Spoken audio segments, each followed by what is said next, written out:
Shalom, queridos irmãos e amigos, estamos ao vivo, esse é o canal Verdade Revelada, esse é o nosso estudo de número 8. E que o Criador abençoe sua vida, sua família, sua casa. Nós hoje vamos falar sobre um tema muito importante que tem sido desvirtuado e mal utilizado no sistema religioso. Mas graças ao Eterno, hoje estamos aqui para estudar a verdade e aprender do Pai nas Escrituras. Então vamos começar com uma oração? Feche seus olhos. Todo-Poderoso Criador, Yahweh, Tu criaste, Pai, os céus, a terra, o mar, tudo que neles há, e nos criaste para o Teu serviço, para sermos instrumentos de bênçãos.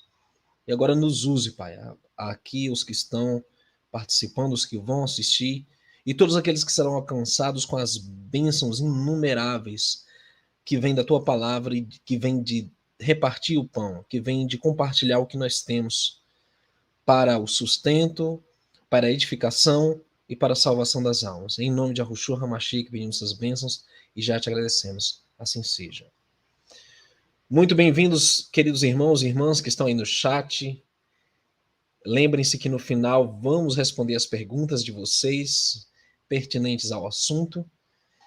E eu convido você a compartilhar esse link com alguém que precisa ouvir, seja no Telegram, no WhatsApp, nas suas redes sociais. Eu sei que é difícil competir com a novela do Edir Macedo, é difícil competir com a novela da Globo, é difícil competir com tantas plataformas de streaming que existem hoje, mas a palavra não volta vazia, meus irmãos. E Isaías disse isso. Então eu creio nisso, e por isso que não importa se estiverem um ou dois reunidos no nome do Messias, ele se faz presente, ele está aqui conosco. Então nós vamos falar sobre o verdadeiro dízimo, em contraste com o dízimo que é praticado nas igrejas, nos templos de hoje, que é obrigatório e sistemático.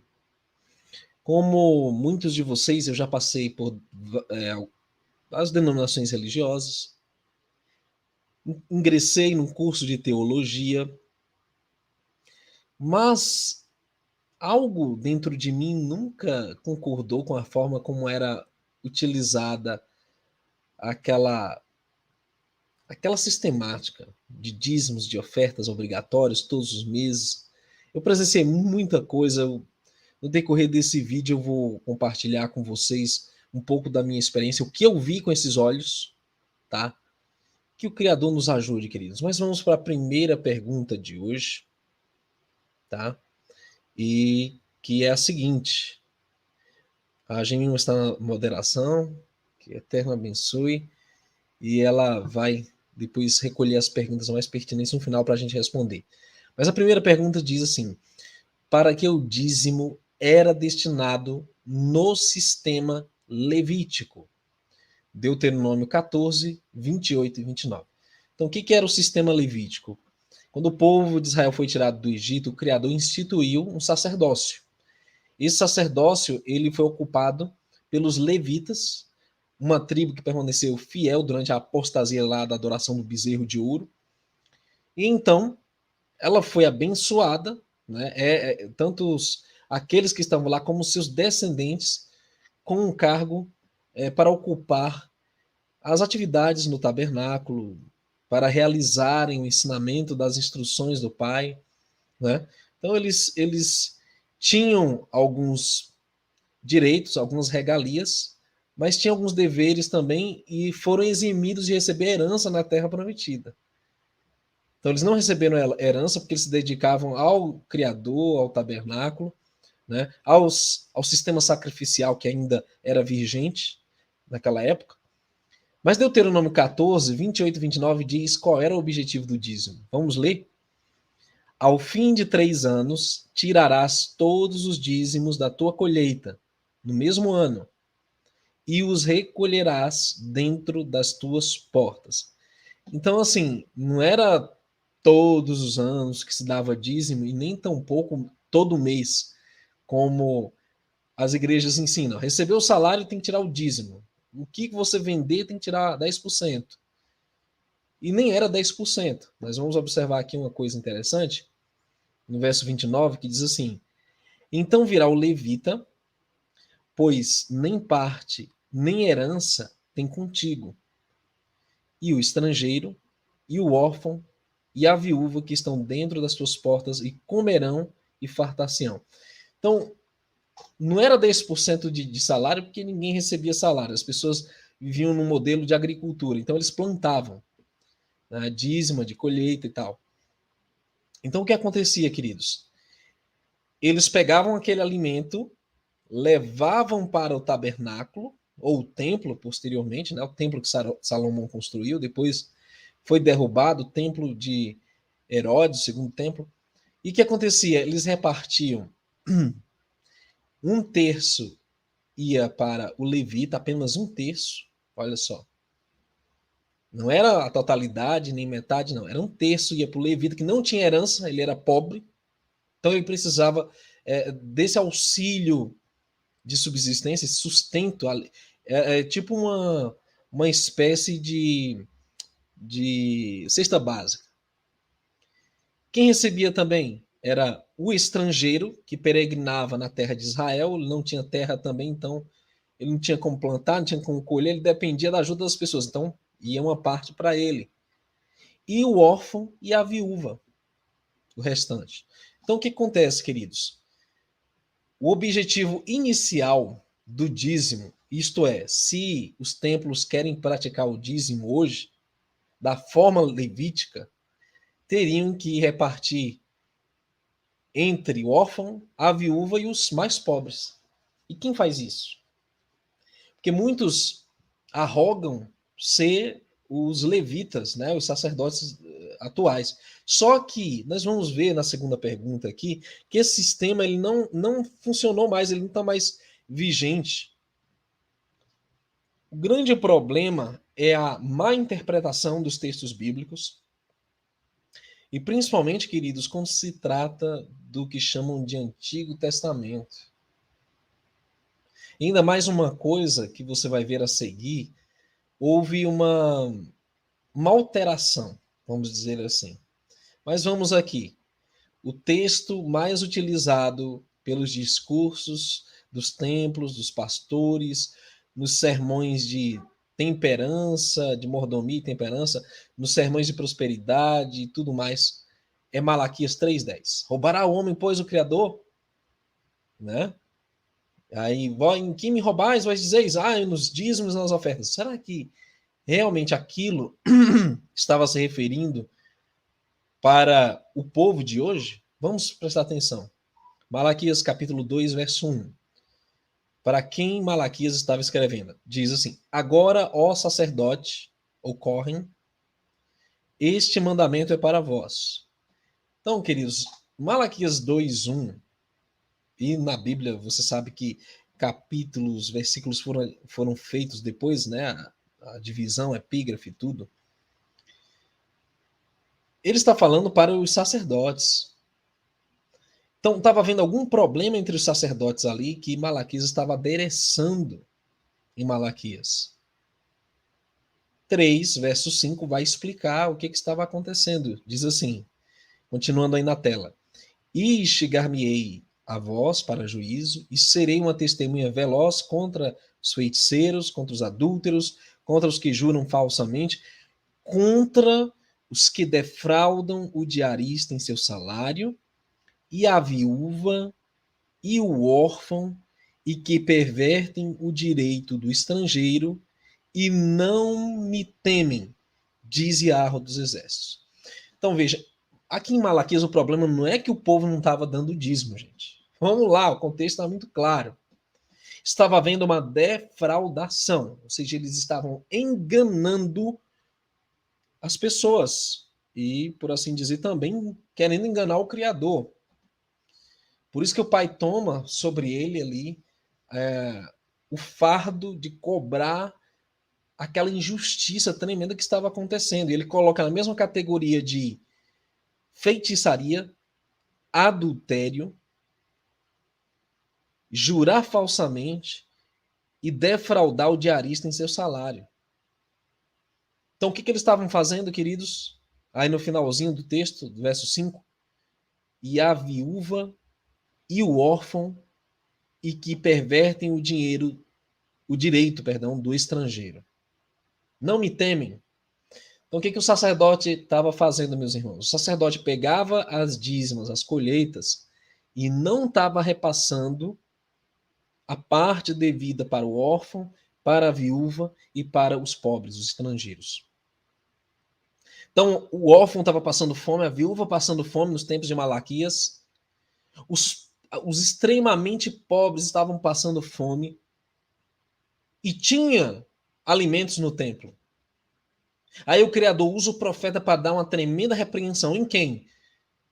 No povo porque não estava dando dízimo? Não, eles estavam dando. Tanto é que a barriga do sacerdote estava cheia.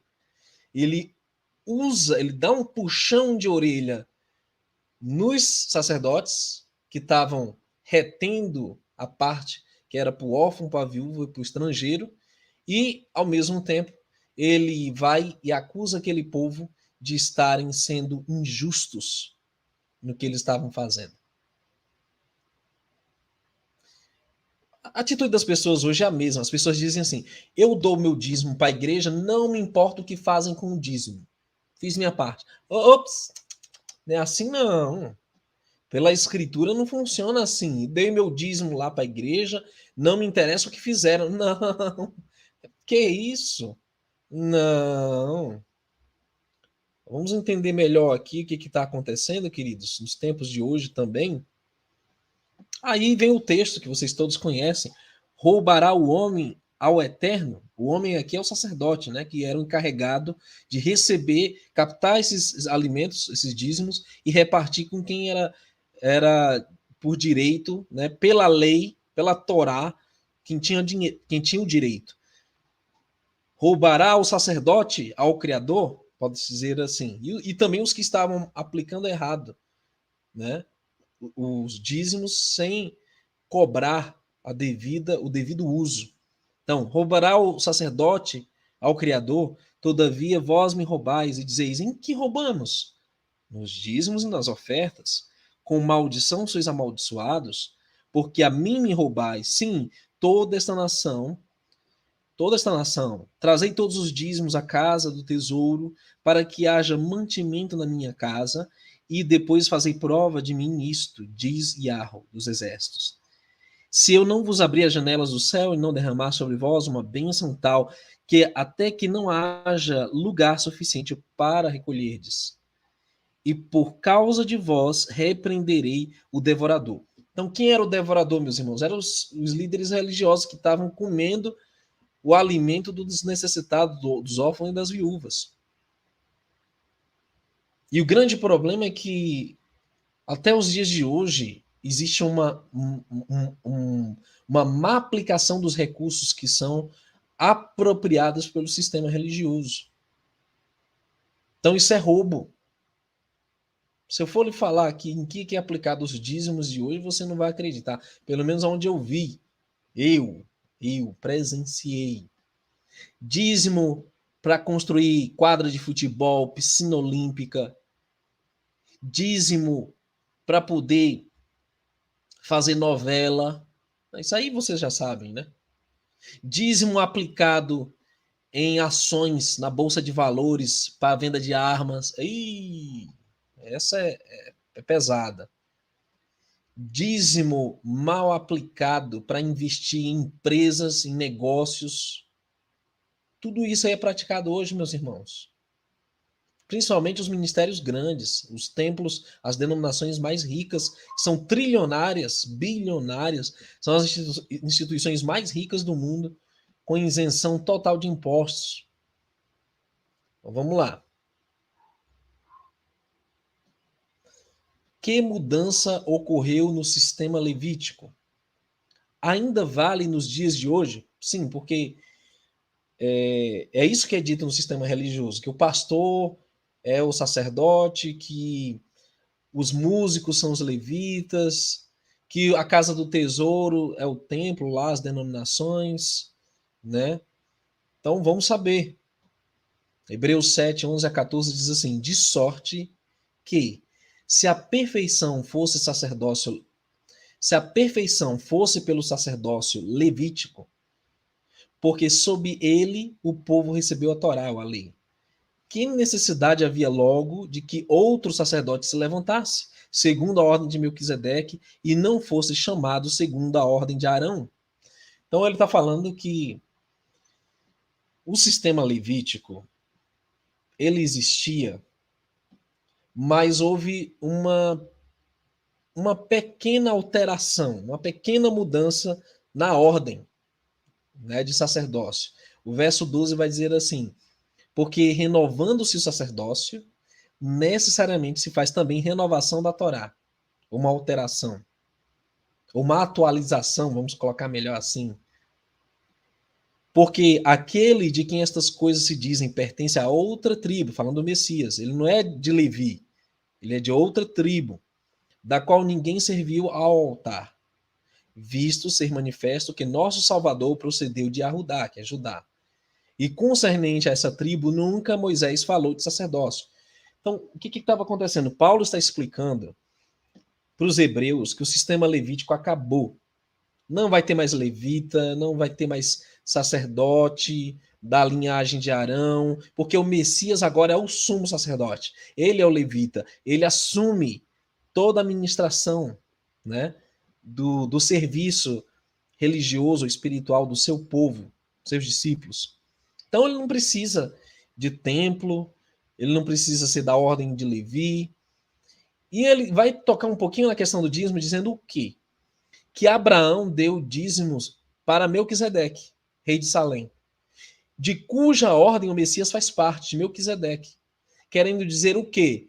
Que um sacerdote apenas é digno de receber as ofertas e as arrecadações. Então o Messias é quem deve receber dízimos e ofertas nessa, vamos dizer assim, renovação da aliança, nessa atualização do sistema religioso, o sistema de adoração que havia, né? Que não é mais sacrificial, não é mais levítico, não é mais templocêntrico. Não tem mais templo, foi destruído.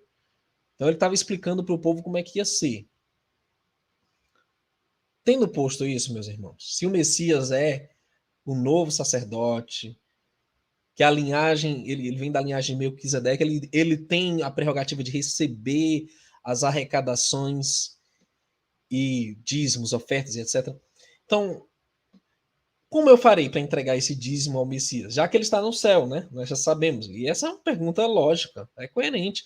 Bom, se ele é digno de receber os dízimos e ofertas, mas ele está no céu, como eu faço para entregar os dízimos e ofertas para ele? Já que os levitas não existem mais, já que o templo foi destruído, já que o sistema sacrificial acabou, né? Como é que eu faço para levar estas ofertas nessa ordem de Melquisedeque?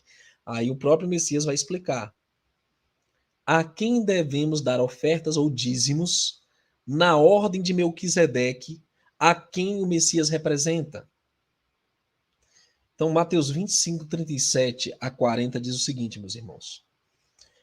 Então os justos lhe responderão, dizendo: Soberano, quando te vimos com fome, te demos de comer, ou com sede, te demos de beber? Quando te vimos estrangeiro e te hospedamos, ou nu e te vestimos? E quando te vimos enfermo, ou na prisão, e fomos ver-te? Verso 40, preste atenção. E respondendo o rei, lhes dirá: Em verdade vos digo que quando o fizestes a um destes meus pequeninos irmãos, a mim o fizeste. Então o Messias deixou claro, meus irmãos, que quando você faz aos pequeninos, você está fazendo a ele diretamente. Então, na ordem de Melquisedeque, e Abraão levou apenas uma vez, né, os despojos de guerra lá para Melquisedeque, e a Bíblia só cita essa única vez, não era todo mês, não era obrigatório. Assim como na ordem de Melquisedeque, havia a legitimidade de entregar os dízimos e ofertas para Melquisedeque, nessa renovação nós entregamos para o Messias. O que isso quer dizer, meus queridos? que hoje eu e você devemos passar esse dízimo e essa oferta para os pequeninos, para os mais necessitados. Vocês estão entendendo aí? Agora, o cerne da questão. Quando a gente ensina coisas assim, as pessoas logo vão se perguntar, mas eu nunca ouvi isso antes. Eu não sabia disso. Será que isso é mesmo assim? Porque isso não é ensinado no sistema religioso, porque senão ele vai à falência. São dois pilares que sustentam o sistema, que é a autoridade eclesiástica, ou seja, o povo depende deles para batizar, casar, extrema-unção, enfim, intercessão, confissão, absolvição de pecados, salvação. Se você remover esse pilar e mais o pilar de que lá é a casa do tesouro e você deixar de direcionar seus dízimos e ofertas para lá, acaba o sistema religioso, acaba o templo, ele não tem sentido. Ele não vai funcionar sem dízimo e ele não vai funcionar sem a autoridade que ele exerce sobre as mentes, como tem exercido há milênios, por meio do sistema religioso católico e por meio do sistema religioso protestante e demais instituições. Vocês entendem, meus irmãos? Agora, próxima pergunta. Nós vamos encontrar o seguinte: as ofertas devem ser obrigatórias e dadas em um templo religioso? Porque quando eu estava no sistema religioso, existiam campanhas específicas para arrecadação de dízimo e ofertas ou para encorajar as pessoas a arrecadarem dízimo e oferta. Então, o que acontecia? Sempre se batia na tecla de Malaquias 3:10, né, 8 a 10, e sempre se batia na tecla lá de Mateus 23, que nós vamos já ler, vou explicar para vocês o contexto. Mas alguns desses templos religiosos ainda usavam 2 Coríntios 9 e verso 7, mas omitiam a leitura do verso 9. Mas nós vamos ler o verso 9 aqui, que não se isola um texto de um contexto. E aqui está escrito, 2 Coríntios 9, 7 a 9. Cada um contribua segundo propôs no seu coração. Então, peraí, já não é 10%. Não existe sistema de 10%. Não com tristeza ou por necessidade. Então, já não é obrigatório, porque a pessoa não pode se sentir constrangida a doar e nem por necessidade, nem com tristeza. Porque Yahweh, o Criador, ama ao que dá com alegria. Aí para bem aí. Mas se nós continuarmos a ler, nós vamos observar uma coisa muito importante. Yahweh é poderoso para fazer abundar em vós todo favor imerecido, a fim de que, tendo sempre em tudo toda suficiência, abundeis em toda boa obra. Verso 9. Conforme está escrito, e eles estão citando Taná, é o chamado Antigo Testamento. Espalhou, deu aos pobres, a sua justiça permanece para sempre. Então, meus queridos, o que 2 Coríntios 9, 7 quer dizer por dar com alegria, não por tristeza ou necessidade, segundo o que propôs no seu coração? Ele está falando de dar para o templo? É isso? Dar todos os meses fielmente quando caiu o pagamento do salário, quando saiu o contra-cheque do trabalho? É isso que ele está falando? Não. Ele está falando em dar aos pobres. Deu aos pobres, a sua justiça permanece para sempre. Então, não existe, nesse contexto aqui, ou na congregação dos apóstolos e dos discípulos, nenhuma relação com dízimo, certo? Está falando de dar aos pobres. E é aí que a bênção vem. Espalhou, deu aos pobres, a sua justiça permanece para sempre. Eles jamais vão ler que é para dar aos pobres. Pelo contrário, todas as denominações, inclusive a que eu fazia parte, talvez tenha alguma exceção aí, diz que é pecado dar dízimo ao pobre. Diz que é pecado. E diz também que é pecado reter o dízimo. Mesmo se for para comprar medicamentos, se o sujeito estiver morrendo, precisando de algum medicamento, não é para usar para nenhum outro fim, senão dar para o templo. Entendem? Quando é exatamente o oposto. É pecado fazer um mau uso disso, segundo o que nós lemos lá no próprio livro de Malaquias. Vamos em frente. Sexta pergunta. Os discípulos cobravam dízimo? Qual era o procedimento de Paulo?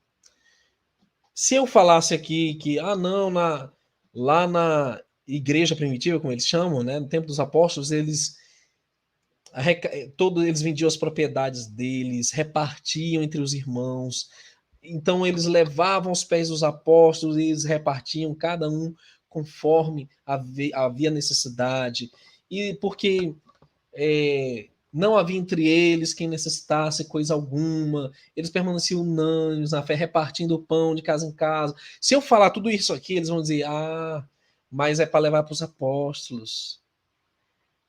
Só que existem muitos falsos apóstolos hoje. É o apóstolo Valdemiro, é o apóstolo... enfim, vocês sabem, tantos apóstolos que tem por aí. Tantos apóstolos enganadores, falsos apóstolos. Então, qual desses apóstolos eu vou levar, meus irmãos? Se eles não são apóstolos. O apóstolo é um emissário, que é enviado pelo próprio Messias. O próprio Messias não enviou esse pessoal. Eu lhe garanto isso. Então, o que acontece, meus irmãos? Atos 20, 33 a 35. Vamos ver o que Paulo disse. De ninguém cobicei a prata, nem o ouro, nem o vestuário. Sim, vós mesmos sabeis que estas mãos supriram minhas necessidades concernente a mim e aos que estavam comigo. Então, Paulo trabalhava não só para se sustentar, mas também para sustentar outros irmãos. Vocês entendem?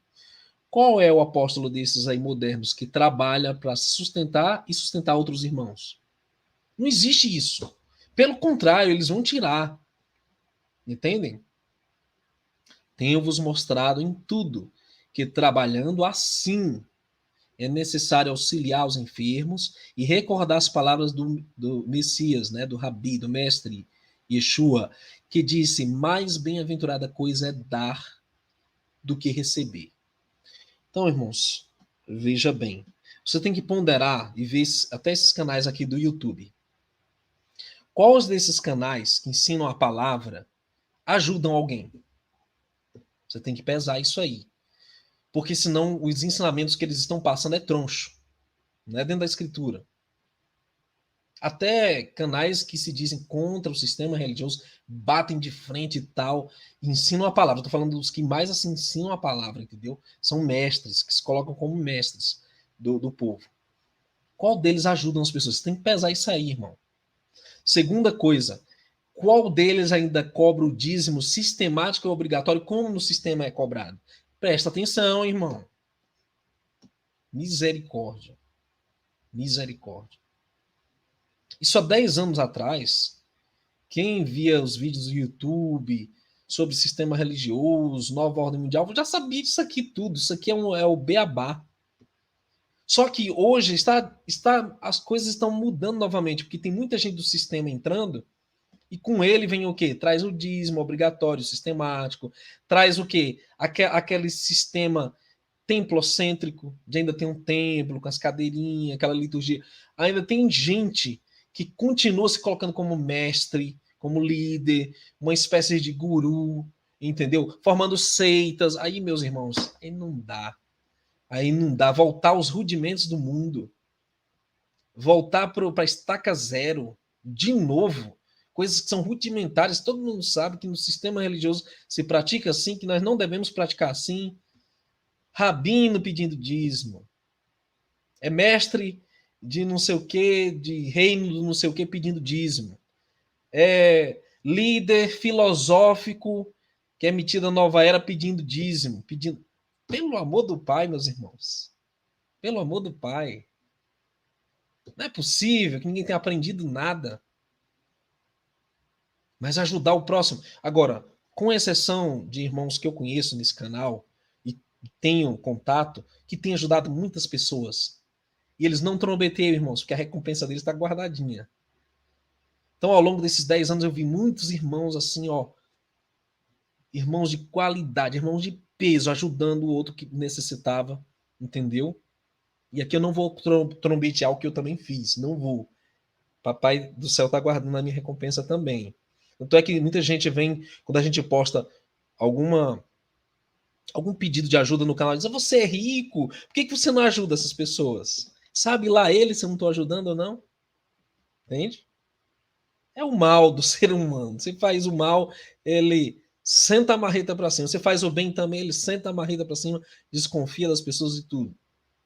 Mesmo quando se coloca lá os dados, a conta da pessoa que vai ser favorecida. Não a minha, não de nenhum parente meu. Horas. Então vamos lá, meus irmãos. O que Paulo alertou que aconteceria no meio dos irmãos após sua partida? Atos 20, 29 e 30. As pessoas são assim, elas se encantam com líderes religiosos, elas se apaixonam por homens de boa lábia, de boa retórica, boa aparência, etc. E aí elas acabam se submetendo a qualquer tipo de ensino, mesmo que seja contrário às escrituras e aquilo que nós sabemos ser a verdade, aquilo que o Espírito do Eterno testifica na nossa alma que é o certo a fazer. Então vamos lá. Atos 20, 29 e 30 diz: porque eu sei isto, que depois da minha partida, quando já morresse Paulo, Pedro, que é Kéfas, né? Tiago, Filipe, quando esse pessoal morresse, João, entrarão no meio de vós lobos cruéis, que não pouparão o rebanho, e que de entre vós mesmos se levantarão homens que falarão coisas perversas para atraírem discípulos após si. Então seriam o quê? Homens de entre os próprios irmãos, os chamados pais da igreja, né? Que é estudado lá na teologia católico-protestante, a patrística. Começou com eles, com Inácio de Antioquia, né? Com esses outros que se diziam pais da igreja. Então, olha o que aconteceu, meus queridos. Depois do Messias, o povo remanescente de Arro, Criador, não mais entregava o dízimo. Porém, fazia suas contribuições voluntariamente. Com a entrada da apostasia, que é o quê? É o abandono da fé, algumas mudanças ocorreram no seio do cristianismo apóstata. Em 585, depois do Messias, no terceiro concílio de Macon, convocado por ordem do rei da Borgonha, o qual reuniu os bispos da Borgonha e os da Neustria, foram promulgados 20 cânones, e entre esses cânones havia um que determinava a excomunhão de todos aqueles que não pagavam o dízimo à igreja. Quase 2 séculos depois, sob o comando de Carlos Magno, o poder civil apoiou a legislação eclesiástica, confirmando-a com uma sanção civil, tornando obrigatório o pagamento do dízimo à Igreja de Roma. Então, quem instituiu o dízimo obrigatório, ou seja, todos os meses tem que ser passado aquele dízimo e tal. Quem instituiu o dízimo obrigatório e sistemático, né, 10%, fielmente a todos os ganhos, lucros que alguém tenha, né, foi a Igreja de Roma. A Igreja de Roma inventou isso no sexto século. E as igrejas protestantes, com Martinho Lutero e companhia, só copiaram de Roma. E até hoje eles leem Malaquias 3,10, mesmo não crendo em Malaquias ou no Antigo Testamento, nem na lei, mas mantendo um dos fundamentos do sistema sacrificial, que era o dízimo. Entendem, irmãos? Então, isso é um engano que até os dias de hoje prevalece. Assim, a prática obrigatória do dízimo foi restabelecida por iniciativa da Igreja de Roma. Nos séculos 18 e 19, essa obrigação foi temporariamente abolida por pressões de setores sociais e industriais. pelo fato de as quantias arrecadadas não terem sido devidamente aplicadas, aí o mau uso, aos fins estipulados pela legislação eclesiástica e civil. Falando dessa obrigatoriedade que era imposta pela lei do Estado, o dízimo obrigatório sobre os civis, na denominação que eu fazia parte, eles já descontavam no contra-cheque do salário de todos os funcionários do sistema religioso o dízimo e as ofertas. Ou seja, o cara querendo ou não, consentindo ou não, alegre ou não, por tristeza ou não, ele era obrigado a simplesmente ficar quieto, que era automaticamente descontado do salário. E apesar de que muitos que saíam da denominação processavam a instituição, requerendo todos os centavos de dízimo já dados dessa forma, e ganhavam as causas. Vocês estão vendo como é uma coisa imoral, é injusta? Isso é uma coisa, um uso de má fé, realmente, isso é exploração. Mas vamos lá, eles faziam isso no Estado, lá na Europa. No século XX, a Igreja de Roma voltou a implantar gradativamente em suas bases eclesiásticas prática do dízimo como um sistema de contribuição sistemática e periódica, em substituição ao sistema de taxas. Infelizmente, esta prática da Igreja de Roma está sendo copiada por muitos segmentos religiosos nos dias atuais. E é mesmo. A Igreja Universal já tem como colocar no débito em conta o dízimo, já tem como parcelar no cartão de crédito, pagar dízimo atrasado. É um horror, um horror. Enquanto os pobres estão lá, morrendo à míngua. Sem ter o que comer, muitas vezes, sem ter o que vestir. E os líderes viajando para Israel, andando de carro de luxo, carro zero, sendo bancados do bom e do melhor, enquanto o pobre, o necessitado, o órfão e a viúva estão morrendo à míngua. Pois bem, já sabemos que Roma inventou o dízimo sistemático obrigatório, a igreja evangélica só copiou. E é triste, irmãos, quando você vê pessoas que ainda estão defendendo o sistema religioso, promovendo o sistema gospel. Pelo amor do Pai, ainda tem gente com isso. E se fosse assim, naquele nicho aí, né, do YouTube, que é realmente o nicho gospel e etc., tranquilo, beleza. Mas quando vem para os chamados de espertos, os chamados buscadores da verdade, o povo que. Aí, quando vem com isso, e esse povo comprando essas ideias, aí não tem mais o que ser feito, irmãos. Não há mais nada a fazer. Tá aí a verdade, quem quiser, quem não quiser também, o Eterno julgará. Né? Oitava pergunta: o que acontecerá com aqueles que dizimam e ofertam para templos religiosos? Mateus 25, 42 a 46. Porque tive fome e não me deste de comer. Tive sede, não me deste de beber. Sendo estrangeiro, não me recolhestes. Estando nu, não me vestistes. Enfermo e na prisão, não me visitastes. Então eles também lhes responderão, dizendo: soberano, quando te vimos com fome, ou com sede, ou estrangeiro, ou nu, ou enfermo na prisão, e não te servimos? Nós doamos lá nos Gideões, doamos lá nas campanhas de arrecadação das TVs, a Novo Tempo, a não sei o que lá, Boas Novas, não sei aonde. Nós doamos para as TVs, doamos para os pastores da televisão, os televangelistas, doamos lá para o Templo de Salomão, mas quando foi que nós deixamos de dar isso aí? As pessoas vão dizer. Então lhes responderá, dizendo: em verdade vos digo que quando a um destes pequeninos o não fizestes, não fizestes a mim. E irão estes para o tormento eterno, mas os justos para a vida eterna. Então, meus irmãos, é temerário dar para o sistema. É temerário. Temerário. Dízimo é alimento. Dízimo, oferta, é o sustento. É para auxiliar os necessitados. são para fins de sobrevivência. Entendem, irmãos? Aí vocês imaginam a situação quando o mestre voltar. Muitos vão dizer, mas Senhor, em teu nome expulsamos demônios. Mas Senhor, em teu nome fizemos muitos milagres, muitas maravilhas. Em teu nome nós expulsamos demônios. Em teu nome nós curamos. E ele dirá naquele dia, apartai-vos de mim, malditos. Eu não vos conheço. Vós que praticais iniquidade. O que é iniquidade, irmãos? É impiedade. É pecado, é transgressão do mandamento. O mandamento manda ajudar o pequenino, o órfão, a viúva, o estrangeiro, ou aquele que é menos favorecido.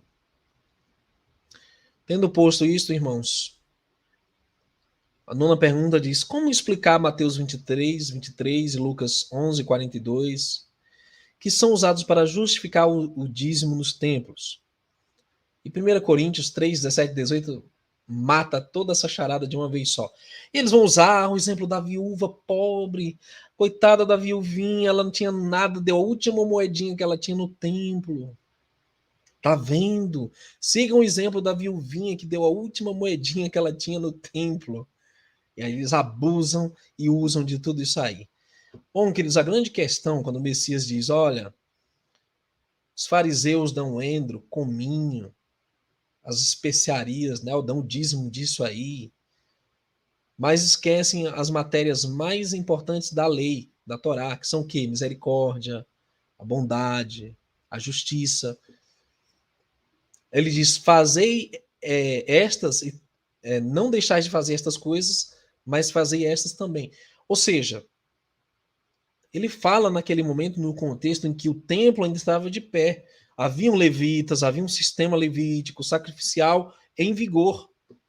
Mas, meus queridos, quando o Messias morre, ele diz, vou derrubar esse templo, vou restaurá-lo em 3 dias. Quando ele falou aquilo, o sistema templocentrista ainda estava vigente. Mas depois foi destruído.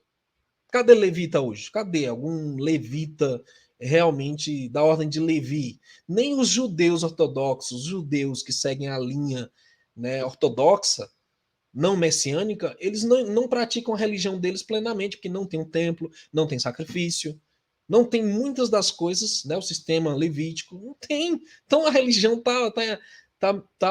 vamos dizer assim, faltosa pela metade. Então, como explicar essa questão? Em 1 Coríntios 3, 17 e 18. Vamos ler. Não sabeis vós que vocês são o templo de Yarro, e que o Espírito do Criador, Yarro, habita em vós? Se alguém destruir o templo do Eterno, o Criador destruirá, porque o templo de Yarro, que sois vós, é santo, é Kadosh. Então, o que acontece, queridos? Nós somos o templo. Eu, você, os necessitados, o órfão, a viúva, o estrangeiro, o irmão que não tem condição. Nós somos o templo. Então, para que levar para o templo se nós somos o templo? Para que devolver dízimo para o templo se ele não existe mais? Essa que é a grande questão. Foi destruído. Só ficou um muro exterior que chamam de Muro das Lamentações. Lá por dentro construíram uma mesquita ou duas, né? Acabou. O Messias vai voltar e vai ali ter um templo verdadeiro que é ele e os seus adoradores naquele lugar. Mas vamos em frente. 10ª e última pergunta. Embora a maldade e o engano das pessoas estejam aumentando, o que não podemos deixar de fazer, meus irmãos? Isso aqui é uma questão muito importante.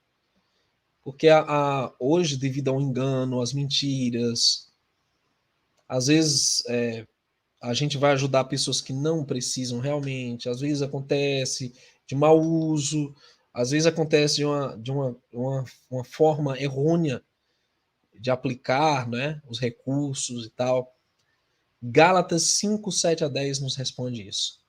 Não erreis, Yarro não se deixe escarnecer, porque tudo que o homem semear, isso também se fará.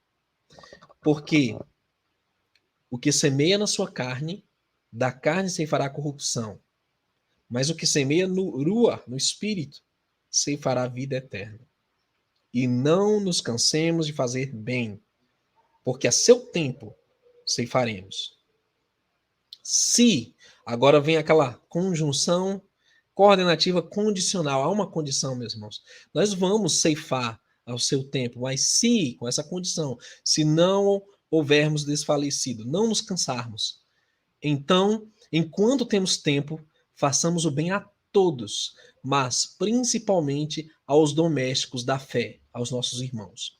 Então, meus irmãos, a questão é essa aqui. Nós devemos sempre fazer o bem sem olhar a quem. Principalmente aos irmãos nossos, que têm a nossa mesma fé, que estão se esforçando para fugir desse sistema maldito, das obrigatoriedades malignas que eles estão impondo, não se amoldar a isso, não aceitar o veneno da serpente deles, etc. Essas coisas. Pessoas que estão fugindo disso, entendeu? Então, as pessoas estão sendo fiéis agora, no pouco, aí essas nós devemos ajudar.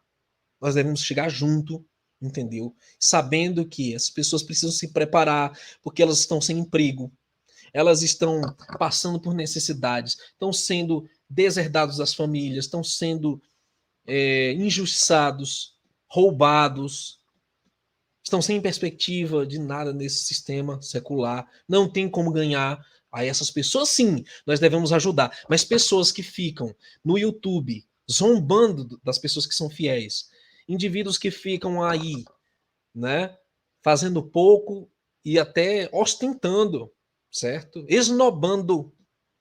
Aí, meu irmão, não tem condição, não tem sentido, entendeu, meus irmãos? O Pai vai requerer de nós, nesse momento, a nossa atitude de ajudarmos os fiéis. Os fiéis. E é o nosso dever, se nós temos um pouquinho mais, de ajudar a quem não tem tanto quanto a gente tem. Eu louvo ao Eterno que existem ainda umas poucas pessoas nesse mundo que entendem isso e que estão sendo usadas pelo Pai nesse momento para abençoar a vida de tantos quantos precisam ser alcançados por esse ato de amor, por esse ato de semelhança com o Messias, ser discípulo do Messias. Por isso, queridos, nosso apelo final é na nossa decisão. Cremos que o verdadeiro dízimo e oferta deve ser dado aos necessitados e não em templos. Reconhecemos que não pode ser obrigatório ou mensal, mas sim de acordo com a sua prosperidade e a necessidade do próximo. Às vezes a gente não tem como repartir, mas tem uma pessoa que está pior do que a gente, aí tem que repartir. Sabe? Isso é de cada um, tá? É o que eu acho. Mas vamos lá. Nos comprometemos a repartir sempre que pudermos com o nosso próximo uma parte daquilo que o Criador nos dá. Sem trombetear, se a tua mão fizer, tua mão direita não sabe o que a esquerda faz. É assim. Sem trombetear ou sem olhar a quem. Mas nós aprendemos aí que principalmente os domésticos da fé, né? Os irmãos da nossa fé devem ser a nossa prioridade aí para ajudar e tudo. O Espírito Santo é que vai guiar, irmãos. Pessoas que mal intencionadas ou que querem enganar, o Espírito do Eterno vai dizer, ó, como foi lá Ananias e Safira, tirou o fôlego deles ali mesmo. Entendeu? Vai ser assim nesses tempos finais. Ninguém pode enganar o Eterno. Então as coisas vão fluir exatamente como o Eterno quer que fluam. No próximo estudo, crescimento espiritual versus estagnação do sistema religioso. Temos alguma pergunta para hoje? Ou será que todas as dúvidas foram sanadas na apresentação de hoje? Gemima, temos alguma pergunta? Não temos nenhuma pergunta. Que bênção. Eu vou entender, irmãos, que esse estudo foi muito claro como cristal e que não ficou nenhuma dúvida. Que bênção, tá? Espero vocês no próximo estudo, meus irmãos, às 20 horas da manhã, novamente. Nós vamos falar sobre um crescimento espiritual que tem que acontecer na vida daqueles que estão no caminho correto. Nós não podemos ficar como crentes que passam a vida toda tomando leitinho, numa mamadeira. No sentido espiritual, tem que ter alimento sólido. Carne, tem que comer carne. Tem que estar aprofundado na escritura. Nós temos que crescer no entendimento e na graça. Não dá para ficar estagnado, tá? Não podemos passar como religiosos 20, 30, 40, 50 anos numa cadeira de um templo sem mudar nada. Isso é triste. Nós vamos estudar isso no estudo de amanhã. Shalom, shalom. Até um próximo estudo, se o Criador permitir, meus irmãos.